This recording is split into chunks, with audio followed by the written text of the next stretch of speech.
ng bayan, maasahan anumang panahon. Magandang araw po sa ating lahat. Narito ang update sa lagay ng ating panahon ngayong araw ng Miyerkules, March 20, 2024 at sa mga susunod pang mga oras. Patuloy ang pag-iral ng mainit na easterlies na siyang dominanting weather system ngayon sa ating bansa. Magpapatuloy ang pagbugso nito sa malaking bahagi ng ating kapuluan hanggang sa mga susunod na araw. Posible namang umiral muli ang amihan simula ngayong araw sa extreme northern Luzon at posibleng ito na ang huling pagbugso nito bago opisyal na ideklara ng Pag-asa ang tag-init o hot dry season sa ating bansa. Ang hot dry season ay siyang counterpart ng summer season ng mga bansang nasa temperate zone sa mundo. Sa Luzon ngayong araw ay may mga inaasahang pag-ulan sa Batanes, Kalinga, Apayao at Cagayan. Posible ang mga biglaang pagbaha at pagguho ng lupa sa mga nasabing lugar. Magiging bahagyang maulap hanggang sa maulap naman ang mga kalangitan sa bahagi ng Ilocos Region, Cordillera Administrative Region, sa natitirang bahagi ng Cagayan Valley, Aurora, Quezon at Bicol Region. Sa Metro Manila ay mababa naman ang tsansa ng pag-ulan ngayong araw maliban na lamang sa mga isolated rains dulot ng easterlies o localized thunderstorms lalo na pagsapit ng hapon o gabi.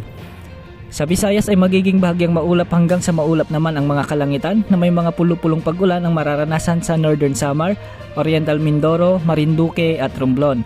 Asahan din ang mga mahinang pag-ulan sa Leyte at Samar na minsan ay malalakas na siyang posibleng magdulot ng flash floods at landslide. Samantala magiging bahagyang maulap hanggang sa maulap naman ang mga kalangitan sa buong Mindanao maliban na lamang sa mga isolated rains sa bahagi ng Central Mindanao at Davao Region lalo na pagsapit ng hapon o gabi. Kahapon araw ng Martes ay pumalo sa 47 degrees Celsius ang heat index sa may Bacnotan, La Union o nasa extreme danger level na ng Pag-asa. Delikado na ang init na ito at posibleng magdulot ng heat stroke. Ngayong araw posibleng pumalo naman sa 40 degrees Celsius ang maitatalang heat index sa Bacnotan, La Union at Cotabato City. Aabot naman sa 39 degrees Celsius ang posibleng heat index sa may Rojas City, Pili, Camarines Sur at Puerto Princesa City. Mag-ingat po sa banta ng heat stress, dehydration at heat stroke na dala ng mainit na panahon sa mga nasabing lugar.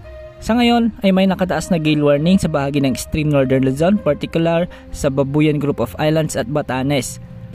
Samantala unti-unti na ring nalulusaw ang bagyo na nananalasa sa bahagi ng Northern Territory ng Australia. Ito ang bagyong Megan na nagdala ng masungit na panahon sa mga nakaraang araw sa nasabing bansa.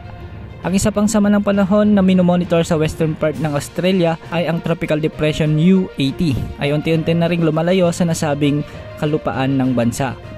Mababa naman ang tsansa ng mga bagyong ito na makaapekto sa panahon sa ating kapuluan.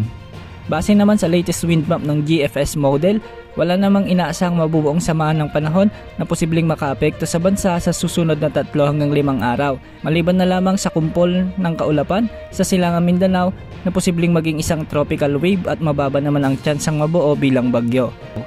Yan ang latest update sa lagay ng ating panahon. Ito po ang weather update ng bayan, maasahan anumang panahon.